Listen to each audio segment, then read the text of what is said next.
Ano yung dalawang test ng top 1%? Pag-usapan po natin 'yan sa devotion natin na ito.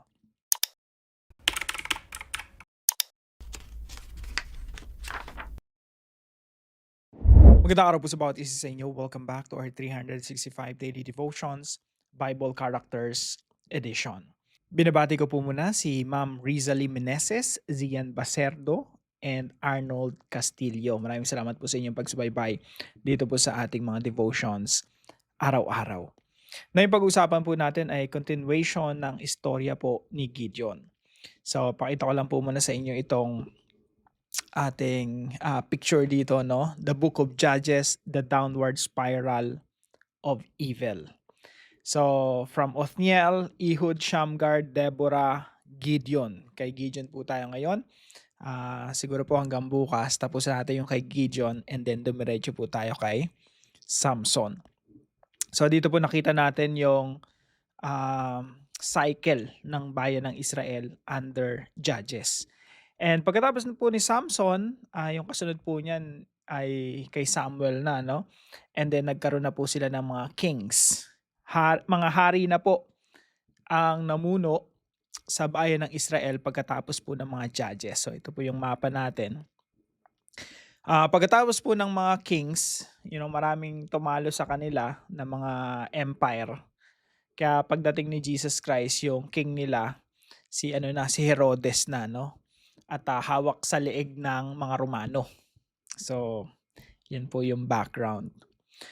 Now, talakayin po natin yung Judges chapter 7. Ito po ay patungkol kay Gideon nung nilabanan nila yung mga Midianites. Now, sabi po rito, the Lord said to Gideon, umpisan po natin sa verse 2. The Lord said to Gideon, "You have too many men." Ang dami mong kasundaluhan. Ilan yung kasundaluhan nila? 32,000. So sabi ng Diyos, I cannot deliver Midian into their hands, or Israel would boast against me. Sasabihin ng bayan ng Israel, my own strength has saved me.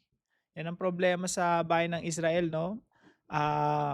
Lagi silang piling nila nananalo sila sa pamagitan ng sarili ng lakas at madalas nire-reject nila si Yahweh. And then, pupunta sila sa iba't ibang mga Diyos-Diyosan, Diyos ng ibang mga bayan, samantalang ang Diyos ang nagbibigay sa kanila ng katagumpayan. So, sabi ng Diyos kay Gideon, masyado kayong marami, no? Baka sabihin ninyo, nanalo kayo dahil magaling kayo, marami kayo. So, now announce to the army, anyone who trembles with fear may turn back and leave Mount Gilead. So lahat ng mga natatakot, no? Magsiuwi na lang kayo sa mga bahay nyo. So 22,000 men left while 10,000 remained. 10,000 na lang yung natira. Now, ano po ba yung mga katuruan natin ngayong araw? Puntahan po muna natin, no? The two tests of the top 1%.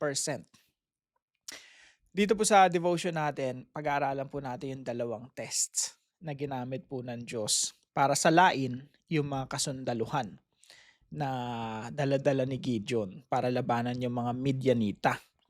So ano po yung unang test?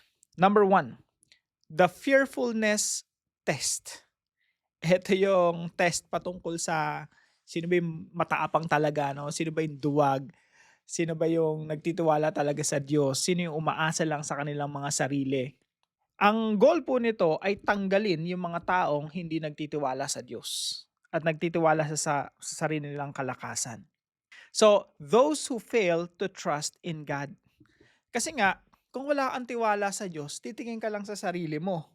Yung sarili natin, tingin natin, hindi natin kayang talunin yung ating mga kalaban, mapupuno ka ng takot. Pero kung nagtitiwala ka sa Diyos, mas malaki yung Diyos kaysa sa mga kalaban natin. So kung nagtitiwala ka sa Diyos, magkakaroon ka ng tapang. Kaya natin to, lalabanan natin sila. So yan yung fearfulness test. Those who fail to trust in God will be removed. Tatanggalin sila. So ilan po yon? Sabi po sa verse 3, no? So 22,000 men left. Nagsiuwian. Kasi ang tanong dito, sino ba sa inyo yung natatakot? Sino ba sa inyo yung nangangamba? Ba't ba natatakot at nangangamba yung mga tao? Well, usually kasi, ang tinitingnan nila yung sarili nilang lakas at kakayahan. Pero 'pag nagtiwala ka talaga sa Diyos, kahit na mahina ka, kahit na hindi mo kaya, kahit na, hindi tayo madiskarte, magaling, marunong, mataas ang tinapos, 'no, or nakapag-aral man o hindi, regardless, wala ka ng wala ka hindi mo na isipin yung sarili mo, ang isipin mo yung Panginoon, eh, "Lord, you are bigger than my challenges. You are bigger than this challenge." So, yung mga natakot at, hindi nagtiwala sa Diyos, 22,000 men. So, konti na lang yung natira, 10,000 men na lang. Samantala yung kalaban nila, napakarami, 'no? Actually yung mga natirang kalaban na nga lang yung after nilang matalo, yung mga natira na lang nasa 15,000 pa, eh. Ibig sabihin yung tira-tira na lang ng kalaban, kulang pa sila kasi 10,000 na lang yung natira sa kanila. So, verse 4, "But the Lord said to Gideon, 'There are still too many men.'" Lord, 10,000 na nga lang kami. Eh, yung mga kalaban namin parang sindami ng mga, buhangin, 'no? Sobrang dami. Pero sinasabi ng Panginoon kay Gideon, "There are still too many men." Ang dami niyo pa rin. Magmamayabang pa rin kayo, magmamalaki pa rin kayo 'pag natalo ninyo yung inyong mga kalaban. "So, take them down to the water, and I will thin them out for you there. If you say, 'This one shall go with you,' he shall go. But if I say, 'This one shall not go with you,' he shall not go." So Gideon took the men down to the water. There the Lord told him, "Separate those who lap the water with their tongues, as a dog laps those who kneel down to drink." 300 of them drank from cup hands, lapping like dogs. All the rest got down on their knees to drink. So, ano po itong test na ito? Tawagin po natin itong the water test. Point number 2, the water test.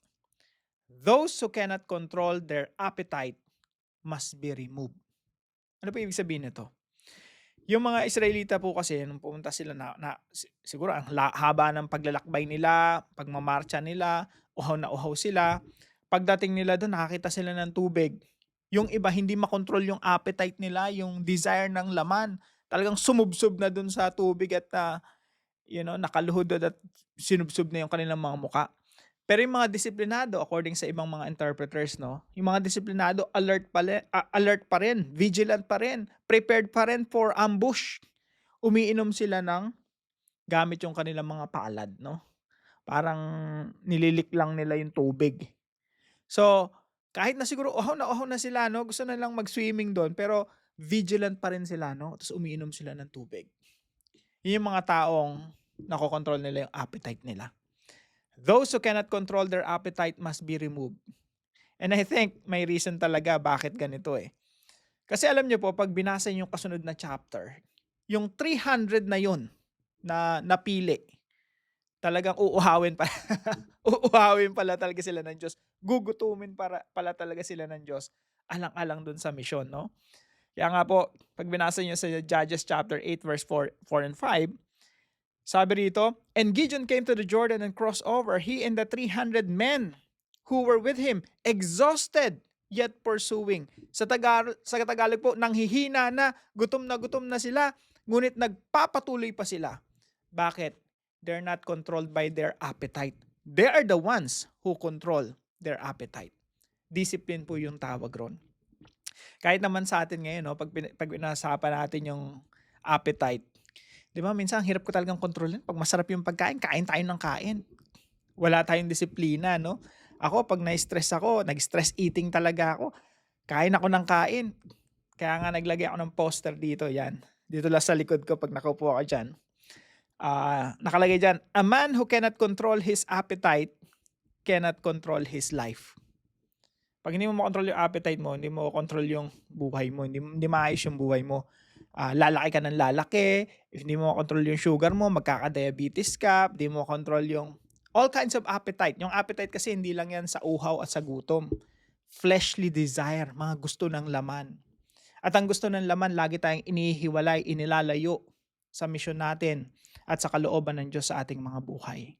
Now, pangatlong puntos po, these two tests reveal the people's faith and tenacity. Itong dalawang test po na ito, inihahayag nito mga kapatid, yung pananampalataya ng mga tao sa Diyos. Yung mga naunang nagsiuwian, yun yung walang pagtitiwala sa Diyos. Pag sinabi naman nating tenacity, ito yung ipupursu mo pa rin yung mission ng Diyos kahit nagugutom ka na. Kahit na hindi na comfortable yung buhay. Kahit nanghihina ka na, tuloy-tuloy ka pa rin. Because you are not driven by appetite. You are driven by mission. Yung pala yung mangyayari po sa kanila no, sa susunod na chapter. Pinupurso nila yung kalaban kahit na walang nagpapakain sa kanila, walang nagbibigay sa kanila ng tubig. Yung mga towns na nadadaanan nila, humihingi sila ng tinapay, hindi sila binibigyan. Yung pala yung tenacity, yung tinuturo sa kanila pa, discipline. You have to pursue your mission kahit hindi ka na komportable, kahit na gusto mo nang sumuko. Now, bilang application po sa pinag-aaralan natin na ito, number 1 po, have faith in God as you move forward. Yung 22,000 nagsiuwian, hindi sila nakaabante. Bakit? They don't have faith in God. Kung titiwala sila sa Panginoon, hindi sila titingin sa kanilang mga sarili at sa kanilang mga kakayanan. Pag nagtitiwala ka sa Panginoon, nananampalataya ka sa Panginoon, you will move forward. Aabante ka, hahakbang ka. Talagang aabante ka kahit na kulang ka sa pera, kulang ka sa lakas, kulang ka sa katalinuhan, kahit na kulang ka sa lahat, kahit na punong-puno ka ng kahinaan, aabante ka pa rin because you put your trust, your faith in God. Pangalawa po, pursue your mission, not your appetite. Yung mission po natin, yung pinapagawa ng Diyos sa atin. And I tell you, pag may pinagawa sa iyo ang Lord, hindi po yan komportableng buhay. Pag may mission na iniatang ang Panginoon sa iyong balikat, hindi yan magiging smooth sailing. Si Apostol Pablo binigyan ng misyon. Yung buhay niya, ang daming pagdurusa. Si Pedro binigyan ng misyon. Yung buhay niya, ang daming pagdurusa. Si David binigyan ng misyon. Yung buhay niya, ang daming mga challenges. Dami niyang gerang kinaharap. Lahat po ng mga character sa Bible na mayroong malaking misyon na inaatang ang Diyos sa kanila, hindi po naging komportable ang kanilang mga buhay. That's why you have to pursue your mission, not your appetite. Sa panahon nila Gideon, you have to pursue the enemies, yung kings of Midian. Yun po yung hinahabol ng 300 soldiers eh. Anong gagawin mo pag uncomfortable na? Wala kang pagkain, wala kang mainom. Siguro araw din yung inabot, no? Yung habang hinahabol nila yung kings of Midian. Even though uncomfortable, they're focusing on the mission, not on their appetite. Kaya point number 3 natin, combine faith and discipline. Faith in God and discipline, those are perfect recipe for success. Hindi po pwedeng paghibalayin. Hindi pwedeng nagtitiwala ka sa Diyos, sasabihin mo, Lord, bahala na kayo, no? Wala na akong gagawin. Hindi ko na kailangan sumunod. Or hindi ko na kailangan ng tenacity. Yung tenacity, yung determination nagpapatuloy ka. Hindi ka sumusuko, no? Kasama po yun sa discipline. So, you have to combine faith and discipline to succeed. Faith in God, nagtitiwala ka sa Panginoon, Lord, this is your battle. Ikaw yung sandigan ko. Pero at the same time, God is requiring us to become excellent, obedient, and disciplined soldiers or children of God. Hindi po pwedeng mawalan tayo ng disiplina. Lalo na tayo mga Kristiyano, we worship the Messiah, we follow Jesus Christ. Si Jesus Christ yung pinakadisiplinado sa lahat, no? Hindi pwedeng sumusunod ka sa Kanya tapos wala tayong disiplina sa sarili. Para po sa ating discussion, why is faith in God the first requirement for moving forward? Para naman po sa ating dive deeper, pag-usapan po natin, number 1, some patterns in the book of Judges in relation to Jesus Christ. And number 2, why does God choose the weak instead of the strong? Tayo po yung manalangin. Father God, you know how easily fear rises in my heart. When I look at my weaknesses or the obstacles before me, I am tempted to hesitate instead of trusting you. Forgive me when my faith becomes small. Teach me to rely on your power and not on my own strength. Guard my heart from being ruled by my appetites and distractions that pull me away from your mission. Help me pursue what you have called me to do with faith and discipline. Strengthen my trust in your promises so that I may move forward with courage and perseverance. In Jesus' name, Amen and Amen. Kung kayo po ay may natutunan sa devotion natin na ito, ipalam nyo lang po sa comment section right below this video. And please don't forget to share this devotion to your family and friends. Pagpalain po ka ng ating Panginoon. See you po tomorrow 5 a.m. dito po sa ating Daily Devotions.